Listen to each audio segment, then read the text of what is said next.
Changes I would make to my Premier League predictions after watching game week 1 of the Premier League. Up top, we are definitely switching Arsenal and Man City. Man City looked like prime Centurions Man City. Reinders with absolute unreal debut. Nori, Rayan Shorky. And with Arsenal, Gyökeres, Zubimendi stinking up the gaff.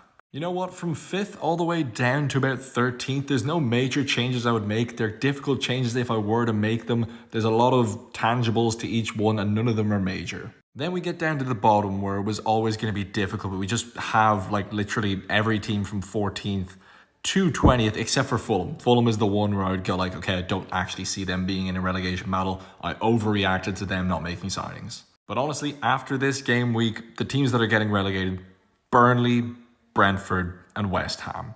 For Brentford, yeah, with the manager like Keith Andrews, yes, he might get sacked in a couple of months, but I just think losing Gw1, losing Norgard, losing Thomas Frank, the cogs are not there. And with West Ham, look, a side like West Ham where they're lacking in talent, lacking in physicality, lacking in being a top half team where Graham Potter can implement his nice prawn sandwich football. I also feel like what we saw from Sunderland wasn't just pure passion, it was physicality. It was, I think they can actually go and do something over the course of a 38 game season, not just give it all they got for 10 to 15 weeks and then fall off. And Leeds, the intensity that they had literally throughout the entire game until they got the goal, and then when they decided to sit back, they actually did it well. So I think Daniel Farke, I think I unfairly kind of wrote him off as a manager in the Premier League. Previously, he got up with Norwich and didn't get any backing.